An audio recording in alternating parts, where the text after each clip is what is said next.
안녕하세요. 저는 얼마 전에 두 번째 이혼을 하게 된 이혼녀입니다. 그리고 앞으로도 결혼을 하지 않고 지낼 독신녀이기도 하죠. 제가 두 번이나 이혼을 했다고 하면 사람들은 열이면 열, 분명히 제게 문제가 있었을 거라고 뒤에서 말하는 걸 알아요. 하긴 한 번도 하기 힘든 이혼을 두 번이나 했다면 그렇게 생각할 수도 있죠. 그런데 제 사연을 한번 들어보시면 정말 기구한 제 팔자에 다들 불쌍하게 생각하실 거예요. 솔직하게 말해서 사연글을 쓰는 것도 제가 받는 그런 모함들이 진실이 아니라는 걸 알리고 싶어서 쓰는 것이기도 하고요. 저의 첫 번째 남편은 참 괜찮은 사람이었어요. 잘생겼지만 여자는 저뿐이었고 많이 벌지는 않았지만 안정적인 직장을 가지고 있었죠. 그렇지만 을에 그렇듯 신은 모든 것을 주지 않더라고요. 그렇게 완벽할 거라 생각했던 첫 번째 남편에게도 아주 치명적인 단점이 있었거든요. 도박 중독. 그 사람이 신혼여행에서 카지노에 다녀온 뒤로 흥미를 느낀 것이 도박이었거든요. 저는 원래 돈이란 것은 있다가도 없고 없다가도 있는 것이라고 생각하는 사람이었어요. 모자라면 벌고 넘치면 쓰고. 좋게 말했지만 실상은 경제관념이 크게 없다는 뜻이었어요. 그런데 지금은 완전 구두쇠예요. 첫 남편이 모든 걸 날려먹고 그걸 모르고 있던 저마저 피해를 입었을 때 깨달았거든요. 돈과 관련된 일은 제대로 정신 차리지 않으면 무조건 호구가 되겠구나 하고요. 그래서 두 번째 남편은 신중하게 생각했죠. 연애를 하는 것도 버거운 날들이었지만 그 사람은 무척 착했고 겁이 많은 사람이었어요. 겁이 많으니 나쁜 짓을 한 적도 없었고요. 정말 겁 많은 소시민 같은 느낌이었거든요. 그 느낌 덕분에 저는 두 번째 남편과 결혼을 할 수 있었어요. 그리고 결혼 시에 집은 반반으로 부담했어요. 제가 많은 부담을 질 수밖에 없는 조건이었음에도 저는 집값의 절반을 마련했고 그 조건으로 공동 명의로 할 것을 요구했어요. 남편은 도리어 좋아했어요. 자기가 내야 할 부담이 줄어들었으니까요. 그만큼 남편은 간이 콩할 만한 사람이었답니다. 그런 면 때문에 재혼을 한 거였는데 저는 이번에도 또 실패를 한 거였죠. 결혼할 때 저는 남편에게 다짐을 하나 받았어요. 절대로 도박은 하지 않기로요. 그 흔한 로또 한 장도 사지 말라고 신신당부를 했어요. 남편은 한 번도 해본 적 없고 관심도 없다며 알겠다더군요. 그렇게 3년을 잘 지냈는데 그 뒤에 일이 터지기 시작했어요. 그날은 아주 바쁜 날이었어요. 밀려드는 일 때문에 정신없이 시달리다가 퇴근길에 올라 축적된 피로를 간신히 이기고 있었던 때였죠. 이제 곧 출산 휴가를 받을 거라는 생각에 들뜬 만삭의 임산부. 그게 저였어요. 그리고 친구에게 연락이 온 건 출산 휴가를 일주일 앞둔 날이었어요. 뭐해? 퇴근하는 길이야? 요새 연락 뜸하더니 잘 지내? 웬일이야? 먼저 연락을 다 하고. 저의 절친이자 초등학교 동창인 친구였어요. 남자이긴 했지만 어릴 때부터 여성스러운 느낌의 친구라 여자애들하고도 잘 지내는 아이였거든요. 제 결혼식에 와준 친구 중에 남자였던 친구는 이 친구뿐이었어요. 나 좀 걱정되는 일이 있어서 전화했는데 내가 이거 이야기해도 되나 모르겠어. 혹시 너네 남편 주식하는 거 알아? 주식? 나한테는 아무 이야기 없던데 무슨 일 있었어? 아니, 네 남편이랑 저번에 술자리에서 친해져서 전화번호 주고받았잖아. 그런데 요새 계속 좋은 종목 있으니 투자할 거면 자기한테 말하라면서 전화나 문자를 넣더라고. 딱 잘라내기 뭐해서 지금은 생각 없다고 했는데 그게 잘못이었는지 이제는 연락 와서 왜 주식을 해야 하는지를 나한테 설득시키더라고. 주식 이야기에 가슴이 덜컥 내려앉았죠. 남편이 저 몰래 그런 일을 하고 있을 거라고는 생각을 못했거든요. 친구와의 전화를 끊고 저는 집에서 남편을 기다렸어요. 이제 와? 나 당신한테 할 말 있는데 한 가지 물어봐도 돼? 어? 물어봐. 무슨 일인데 이렇게 각을 잡아? 당신 혹시 주식해? 아, 그것 때문이야? 주식해. 여태까지 모은 돈 끌어다가 주식에 다 넣었어. 그 돈을 다? 주식은 도박이랑 다르기는 했지만 걱정이 되는 건 어쩔 수 없었어요. 주식도 눈만 떼면 다 잃어버리는 일이었으니까요. 모아둔 돈에 반만 넣어서 하지 왜 다 넣어버렸어? 푼돈으로 하면 푼돈밖에 못 벌어. 우리 애도 곧 태어나는데 돈 좀 벌어야지. 여보, 나는 돈 많은 것보다 안정적인 게 제일 좋아. 그러니까 반 정도는 다시 회수하는 게 낫지 않을까? 괜찮아. 다 잘 될 거야. 친구 녀석도 돈 많이 벌었다고 했거든. 남편이 말하는 친구가 누구인지 감이 오더군요. 남편이 소개시켜준 친구들 중에 제 레이더망에 딱 걸린 사람이었어요. 한눈에 봐도 허세가 있고 과시욕이 있는 사람, 그리고 말이 많고 하는 말마다 허풍이 섞인 사람. 사기꾼 같아 보이는 남자였는데 하필이면 그런 남자의 말을 듣고 주식에 입문했다니 저는 걱정이 이만저만이 아니었어요. 곧 태어날 아이 때문에 돈이 많이 모자란 상황이었고 제가 받을 육아휴직 급여는 모두 집 살 때 끌어다 쓴 대출금으로 나갈 예정이었거든요. 남편 월급으로 살림을 꾸려나가야 하는데 주식을 하고 있으니 나 다음 주부터 출산휴가야. 한 달이면 아이 태어나. 그리고 내가 받는 육아휴직 급여는 대출금으로 다 나가는 거 알지? 일단 한 달에 100만 원은 꼬박꼬박 나한테 줘야 해. 그래야 애도 키우고 살림도 하지. 저는 남편에게 부탁했어요. 월급 중에 다른 건 모르겠고 100만 원은 꼭 나에게 달라고요. 생활비가 없으면 어떻게 할 수 없잖아요. 그랬더니 남편이 걱정하지 말라고 하더군요. 걱정이 안 될 수가 없었지만 일단은 주의하며 남편을 살폈어요. 그리고 남편 월급날마다 남편에게 생활비부터 달라고 닥달했어요. 물론 닥달하지 않아도 충분한 상황이었지만 중요하다는 생각을 남편에게 심어주기 위해서 몇 달을 그렇게 했어요. 그런데 아무리 아껴 써도 돈이 나가는 건 어쩔 수 없더라고요. 게다가 3인 생활에 생활비 100만 원은 정말 있을 수 없는 일이잖아요. 당장 보험, 통신, 관리비만으로도 수십만 원이 나가는데 식비가 충당이 될 리가 없죠.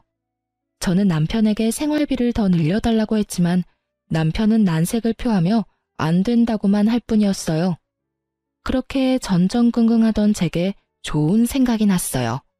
곧 있을 시부의 생일에 남편이 주식에 넣은 돈을 토해내도록 만들기로 한 거죠. 제가 시부 생일을 이야기하면서 뭘 준비해야 할까 물었더니 남편은 자기는 바쁘니 알아서 준비하라고 하더군요. 저는 알겠다고 말하고 아무것도 준비하지 않았어요. 준비하는 척만 했죠. 그리고 시부 생일에 남편과 시댁으로 향했어요. 남편의 형과 누나가 아버지 생일이라며 옷이며 지갑이며 현금을 갖다 바칠 때 저는 그냥 멀뚱멀뚱 쳐다보고 있기만 했어요. 그러자 남편이 제 옆구리를 툭툭 치더군요. 준비한 선물을 빨리 내놓으라고요. 그래서 저는 이 기회를 틈타 시부에게 말했어요. 아버님, 저희는 생일 선물 준비를 못했어요. 죄송해요. 남편이 요즘 주식하느라 여윳돈이 얼마 없거든요. 저도 육아휴직 중이라 돈도 많이 못 받는데 애 키우니까 돈이 많이 나가서 어쩔 수 없었어요. 제 말에 남편이 두 눈을 동그랗게 뜨고 시부가 깜짝 놀란 것 같더라고요. 너 주식하냐? 그런데 도대체 얼마를 주식에다가 넣으면 집에 생활비가 없어? 아버지, 그게 아니고 생활비로 100만 원은 줘요. 돈 안 주는 것도 아니고요. 그 100만 원은 관리비랑 보험, 통신비도 포함이잖아. 그거 빼면 50만 원도 안 남는 거 알지? 끼어들어서 그렇게 말했더니 시부 얼굴이 벌겋게 변하더군요. 너 그런 것도 제하지 않고 꼴랑 100만 원만 줬다고? 저 어린 손주 분유 한 통 사 먹일 돈도 없었겠네. 너는 다 큰 놈이 마누라의 자식 새끼 놔두고 도대체 뭐 하는 짓거리야? 아무리 돈 좀 벌어보겠다고 하는 주식이라도 정도라는 게 있는 법이다. 넌 대체 뭘 하길래 월급을 다 거기다가 때려 넣어? 아버지, 오해예요. 제가 저조차고 투자를 하겠어요. 다 우리 애를 위해서 돈 벌려고 그런 거죠. 그러니까 아버지가 이해를 좀... 그래서 너 얼마나 벌었는데? 네가 넣은 돈에서 얼마를 더 벌었어? 시부의 그 말에 남편이 말도 못하고 눈빛을 피하더군요. 딱 봐도 느껴지는 폭망의 기운이었어요. 너 설마 그거 다 날린겨? 그건 아니고요. 지금 상황이 안 좋아서 많이 떨어지긴 했는데 조금만 기다리시면 다시 올라올 거예요. 진짜요, 아버지. 그것만 올라오면 이번 손해는 다 덮고도 남을 정도고. 야, 이 자식이 아직도 정신이 안 들었어? 주식하다가 패가 망신 당한 것도 못 봤어? 능력이 안 되면 시작을 말았어야지. 네가 여태껏 주식에 관심도 없었는데 무슨 수로 수익을 내? 친구가 하라는 대로만 하면 금방 번다고 했단 말이에요. 친구 통장 보니까 엄청 돈 많이 벌었던데 저라고 왜 못해요? 이놈아, 네 분수에 맞게 살아. 주식은 아무나 해? 그것도 공부한 사람들이 하는 거지. 아무것도 모르는 초짜가 처음부터 한탕 벌어보자는 게 말이 되냐? 당장 돈 다 빼. 손해를 봤던 말던 지금 당장 빼지 않으면 내가 널 호적에서 파버릴 테니까. 시부의 서슬퍼런 목소리에 남편은 부들부들 떨며 그렇게 못한다며 버티더군요. 싫어요. 벌써 절반이나 잃었는데 지금 빼면 손해라고요. 시간이 지나면 올라올 테니까 그때까지 기다려주면. 그게 올라올지 망할지 네가 어떻게 알아? 내가 경고했다. 너 지금 당장 돈 다 안 빼면 너 집 살 때 아빠가 빌려준 돈 지금 당장 갚으라고 할 테니까. 결국 시부의 입에서 그 말이 나오고서야 남편은 포기했어요. 집에 돌아올 때 제가 남편에게 말했어요. 여보, 절대로 주식하지 마. 주식이나 도박이나 중독되면 정말 빠져나올 방법이 없거든. 그러니까 애를 봐서라도 우리 그냥 돈만 열심히 모으면서 살자. 그렇게 살아도 잘만 살아. 응? 이렇게 말하는 저도 돈을 많이 벌 수만 있다면 벌고 싶다고 생각은 해요. 하지만 주식이나 코인이나 뭘 아는 사람들이나 하는 거지. 모르는 사람이 시도하면 당연히 잘 될 리가 없겠죠. 게다가 멋모르고 도전했다가 쪽박 차면 다 본인 탓이지 누굴 탓하겠어요? 그런데 그런 제 말이 고깝게 들렸는지 남편이 버럭하더군요. 당신이 뭘 알아? 그리고 그렇게 살면서 언제 돈을 모아? 당신이 이렇게 하지만 않았어도 그 주식 진짜 빛을 봤을 거라고. 당신이 다 망쳤어. 어떻게 책임질래? 내가 뭘 책임져야 하는데? 당신 나랑 애 생각은 해보기는 한 거야? 우리 생각했으면 당신이 그 많은 돈 절대로 주식에 투자 안 했을걸? 3천만 원이나 되는 돈을 다 집어넣는 게 어딨어. 초짜면 초짜답게 소액으로 굴리면서 공부부터 해야지. 처음부터 크게 한탕 해볼 생각으로 남한테 주입받은 종목에다가 다 쏟아붓고 그게 잘 될 거라 생각해? 그래서 지금 잘 된 거야? 벌써 떡상으로 하고도 남았어야지. 벌써 당신 반이나 잃었잖아. 제 정론에 남편도 할 말이 없는지 입만 닫고 거칠게 운전만 하더군요. 그리고 나중에 알고 보니 남편이 투자한 종목은 쪽박 찼어요. 그리고 중간에 반을 잃고 주식을 매도한 남편은 그나마 그거라도 살릴 수 있어서 다행이라고 생각하더라고요.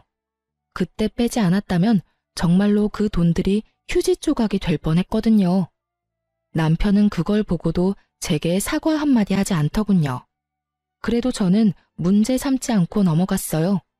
남편이 주식에 들어간 돈을 회수했다는 것은 그나마 반가운 일이었거든요. 주식의 무서움을 알고 나면 남편의 콩알 만한 간이 알아서 남편을 주식의 유혹으로부터 막아줄 거라 생각한 거죠. 그런데 딱히 그런 것도 아니더라고요. 그 뒤에는 이상한 일들이 점점 더 크게 벌어졌으니까요. 주식을 팔고 나서 몇 달간은 정말로 조용했어요. 남편이 제게 주는 생활비도 많이 늘었고 생활도 안정됐어요. 저도 심리적으로 안정되기 시작했죠. 남편이 이제야 그런 쪽으로 관심을 끊었나 보다 하고 태평스럽게 생각한 거죠. 그런데 이상한 일은 곧 발생했어요.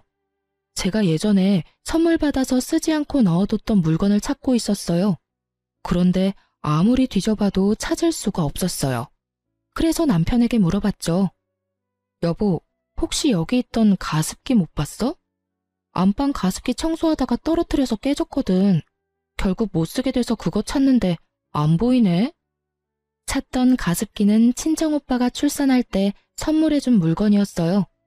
남편은 모르겠다고 하더군요. 그래서 이상하다 싶었어요.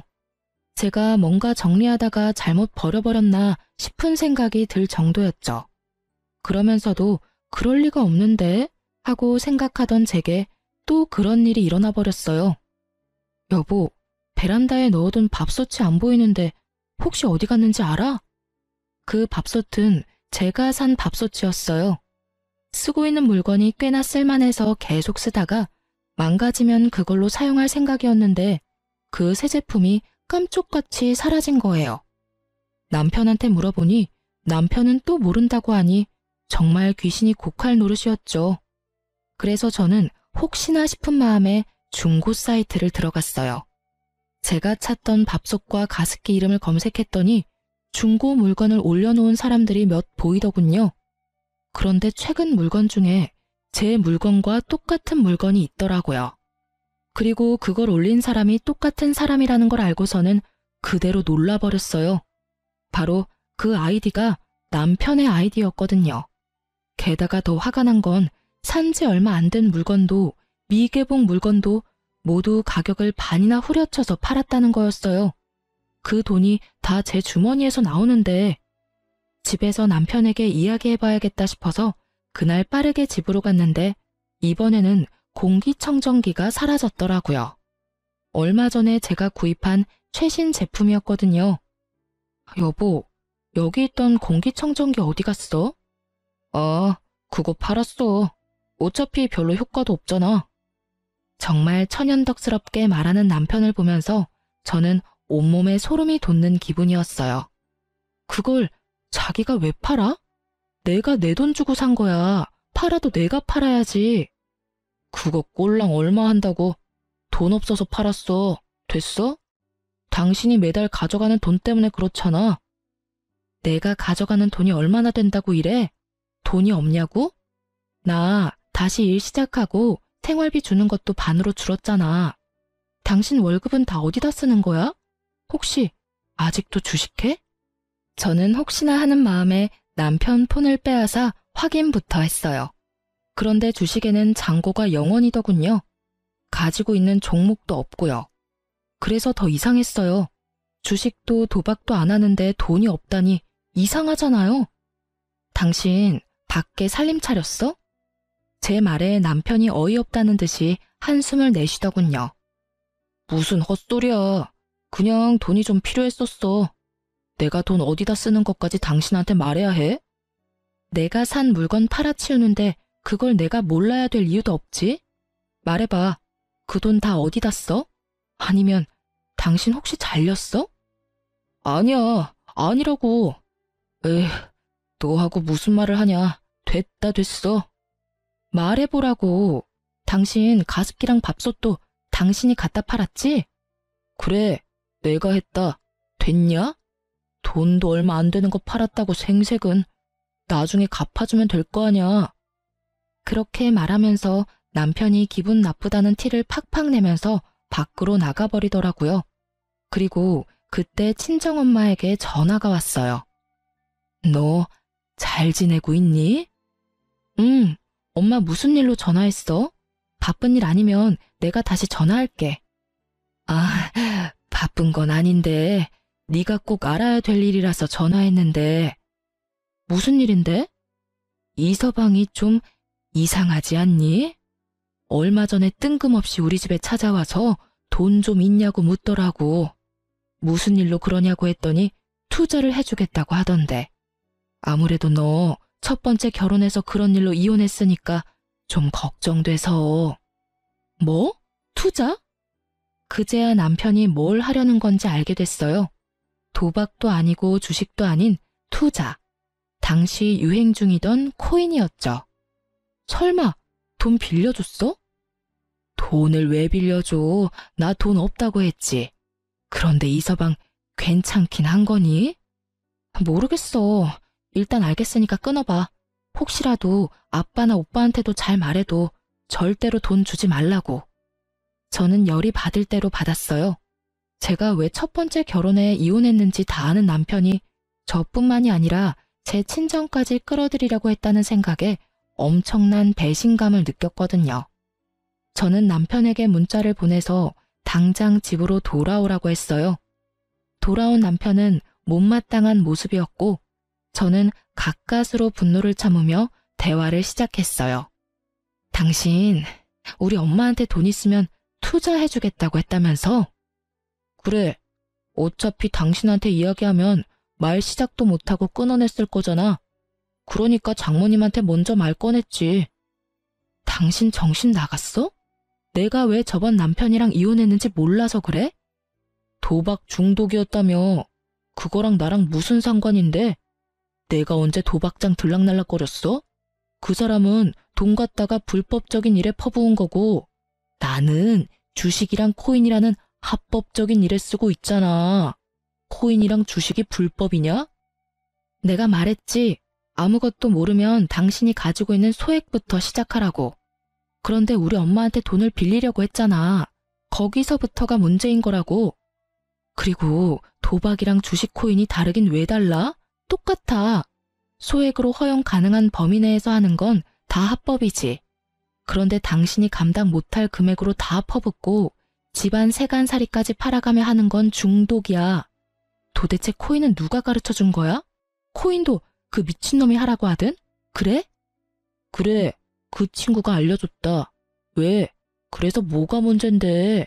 당신한테 손 벌린 적 없잖아. 내가 내 돈 쓰는데 도대체 왜 이렇게 참견질이야? 아, 진짜 열받아서. 그리고 도움 하나도 안 되는 당신보다 훨씬 도움되는 친구가 그 친구거든? 내 친구 욕하지 마. 잘하는 짓이다. 친구 이야기는 그렇게 새겨들으면서 집안에 있는 돈은 있는 돈 없는 돈 다 끌어다 탕진하면서 와이프 말은 귓등으로도 안 듣지? 정신 좀 차려. 제가 아닌 친구를 감싸는 남편 놈을 보며 저 인간이 제정신인가 하는 생각이 들더군요. 지금 뭐가 문제인지를 전혀 모르고 있더라고요. 전 남편이 보였던 얼굴과 똑같은 얼굴, 똑같은 눈빛을 하고서요. 제발, 제발. 당신 진짜 중독이야. 이러다 나중에 어떡하려고 이래. 저는 거의 울부짖듯이 남편에게 소리쳤어요. 이 결혼만큼은 망치고 싶지 않았어요. 그래서 부탁했는데 돌아오는 말이 제 예상과는 달랐어요. 내가 왜 중독이야? 당신 전 남편 같은 사람이 중독이지. 내가 대출 끌어다 코인에 넣는 거 아니잖아. 내가 쓸 수 있는 돈으로 하고 있잖아, 지금.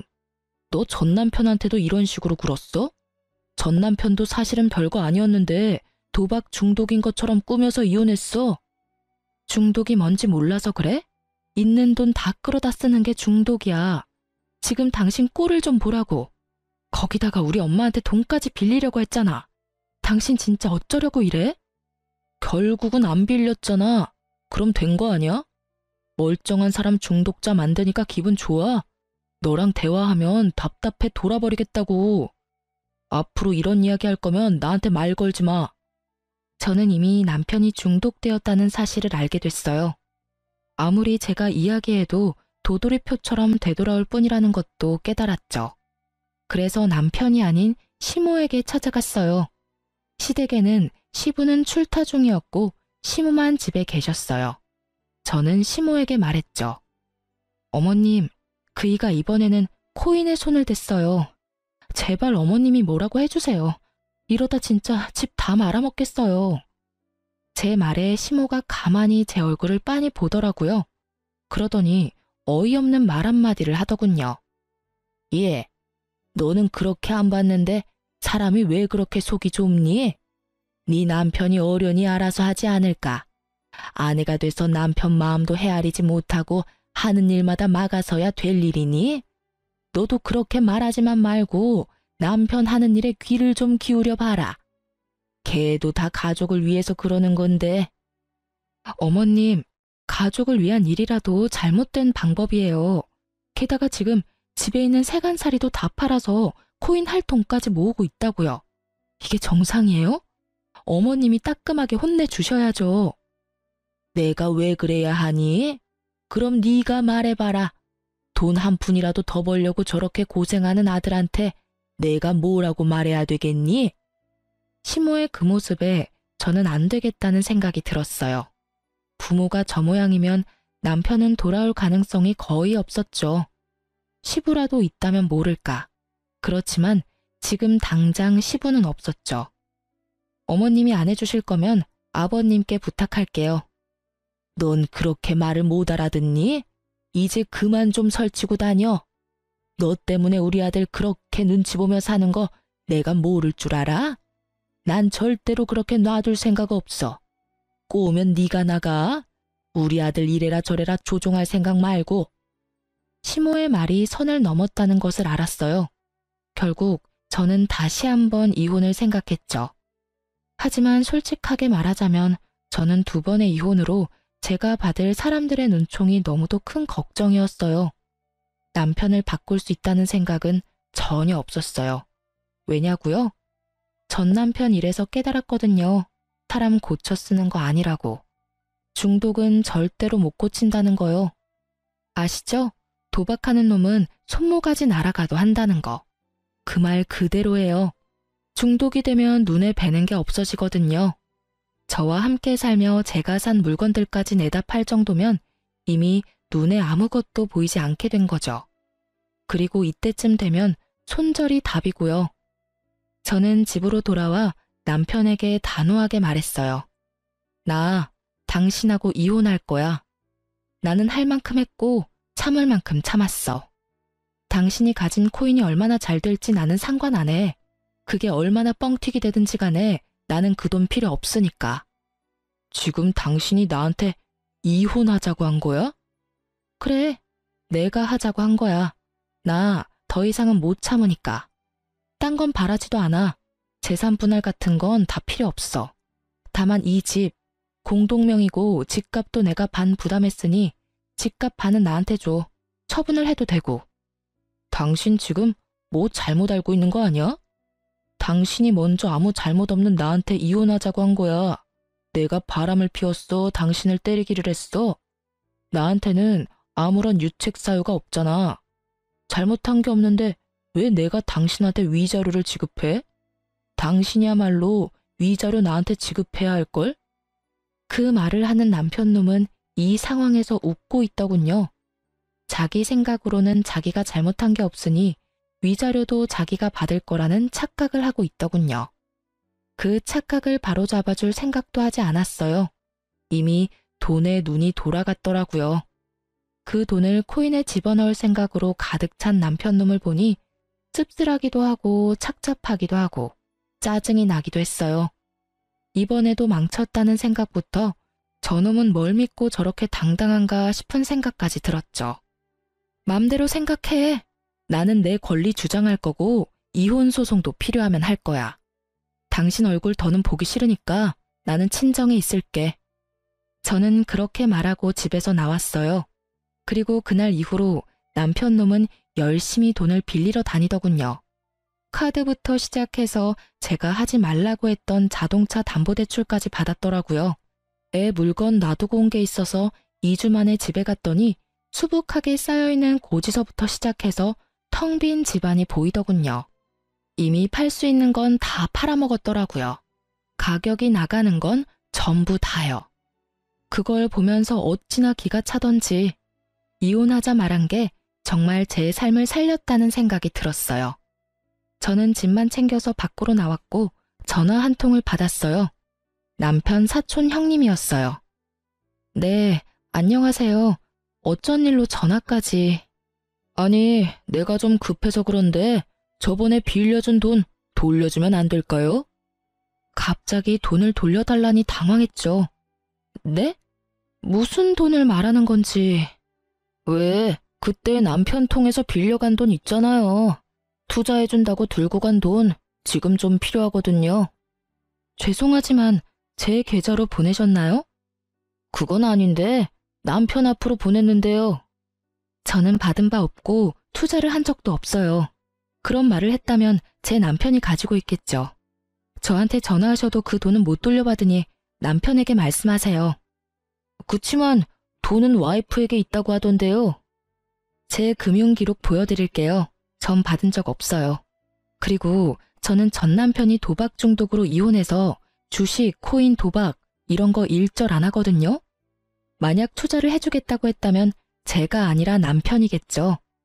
뭐 때문에 제 이름을 빌렸는지는 모르겠지만 좋은 의도는 아니었던 것 같으니 남편에게 꼭 돈 받아내셨으면 좋겠네요.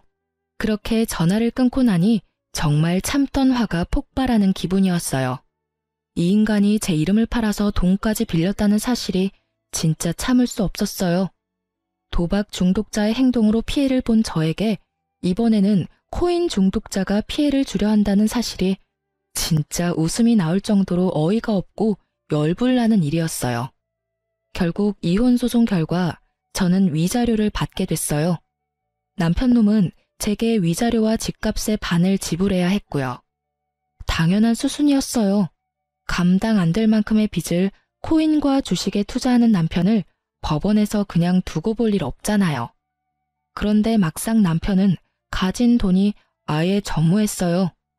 제게 위자료를 받을 거라고 생각한 남편놈이 대출을 미친 듯이 당겨서 받았더라고요. 이 와중에 집이 그나마 멀쩡했던 건 공동 명의였기 때문이었어요. 이름이 두 사람 걸려 있으니 대출 진행이 안 되었더라고요. 찾아보면 공동명의라도 대출되는 곳이 있다고 하던데 그건 몰랐던 것 같더라고요. 하긴 그렇게 하더라도 한 사람 지분만큼만 대출이 가능했겠지만요. 왜 우리 이혼이 당신 잘못이 아니라 내 잘못이야?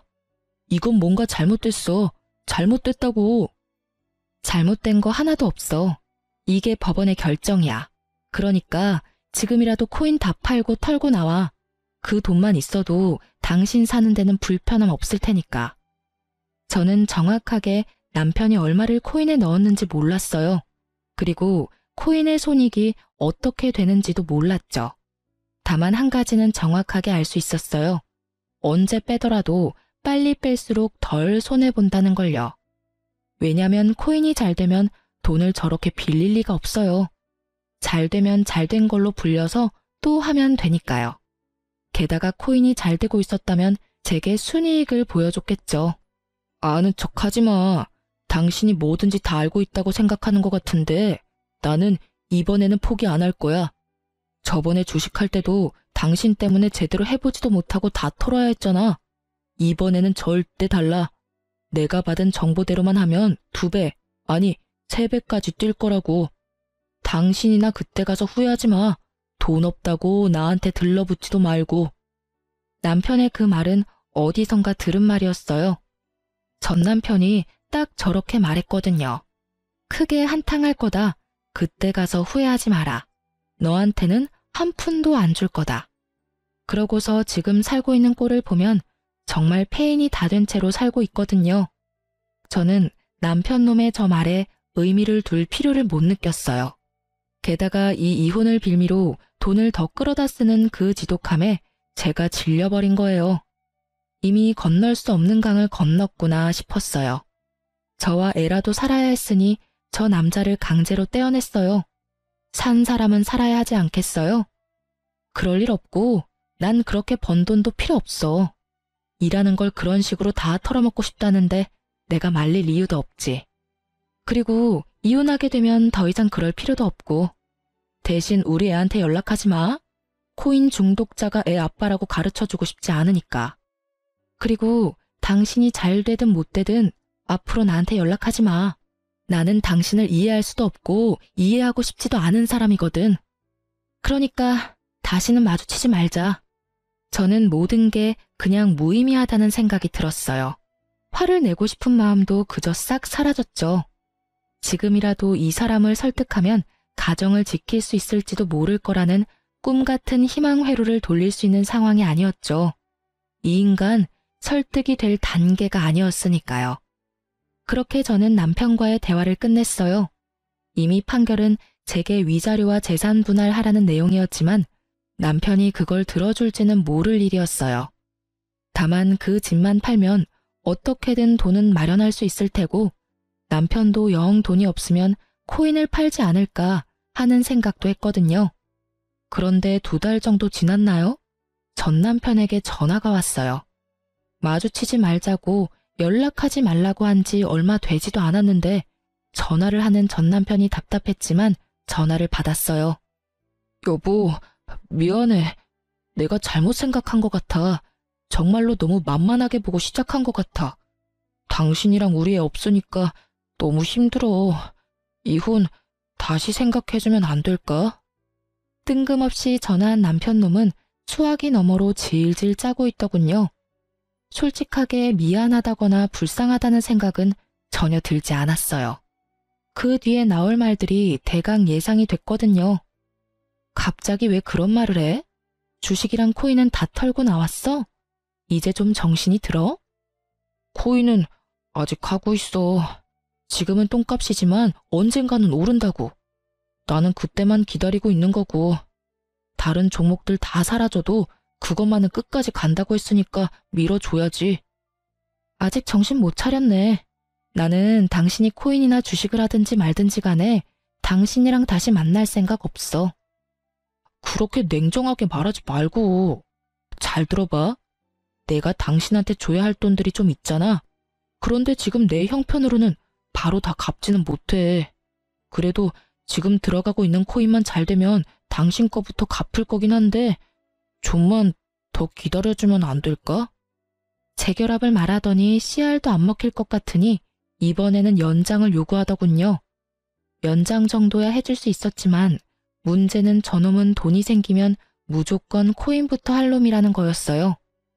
나 당신이 돈 안 주면 강제로 받도록 법원에 신청할 거야. 그렇게 되면 당신 월급 봉투부터 먼저 잡히는 거 알지? 그렇게 되지 않도록 열심히 애써봐. 간단한 방법 있잖아. 집 팔아서 나한테 집 반값이랑 위자료 주면 우리 사이 깔끔하게 정리되는 거야. 그러면 집을 완전히 당신한테 넘기게 되는 거잖아. 그럼 넘겨야지. 당신이 지금 줘야 할 돈이 있으니까. 그 돈은 당신이 잘못했으니 나한테 주라는 거거든? 여전히 뭐가 잘못된 건지도 모르겠지? 왜 네가 돈 내야 하는 건지도 모르겠지? 거봐. 당신은 여전히 아무것도 모르고 여전히 잘못된 길을 걷고 있잖아. 진짜 짜증나 죽겠어. 도박 중독자 피했더니 이번에는 코인 중독자야? 내가 전생에 지은 죄가 얼마나 많으면 결혼한 두 사람이 다 이런 남자냐고. 결국 화가 나 소리를 빽 지른 저는 지끈거리는 이마를 꾹꾹 눌러댔어요. 절대로 주식 같은 거 안 할 것처럼 생긴 사람도 투자를 하게 되다니. 어디서부터 잘못됐는지조차 감이 오질 않더군요. 그리고 제 화가 꽤나 잘 통했는지 남편놈은 더 이상 연락을 하지 않더군요. 다행이라고 생각했어요. 어줍잖게 아는 척하면서 돈 빌려달라고 할까봐 걱정했거든요. 그런 뻔뻔한 사람은 아니라서 다행이었죠. 그런데 그 뒤로 시부에게 연락이 온 적이 있었어요. 시부는 그나마 남편의 코인 중독을 걱정하던 분이셨는데 제게 전화와서 그러더라고요. 며느라가 내가 아들놈 잡아다가 절대로 허튼지 못하게 단단히 일러둘 건데 다시 집에 돌아올 생각은 없어? 아버님 생각은 고맙지만 안 될 것 같아요. 남편은 이미 제 이야기에는 귀를 기울이지 않거든요. 그놈이 늦바람에 정신을 못 차려서 그래. 내가 단단히 일러두고 정신 차리도록 만들면 하지 말라는 짓은 안 할 거다. 이렇게 헤어지는 건 너한테도 아들한테도 안 좋아. 시부의 걱정은 부모로서 당연한 일이었고 제 입장까지 생각해주는 아주 감사한 일이었어요. 하지만 그런 시부의 노력도 길게 가지 못할 거라는 걸 알았어요. 그리고 시부를 이유로 돌아가봤자 그 집에는 시모가 있잖아요. 열심히 아들 일탈을 도운 시모가요. 아들 하고 싶은 대로 놔두라는 시모의 말이 턱하니 걸리더군요. 죄송해요, 아버님.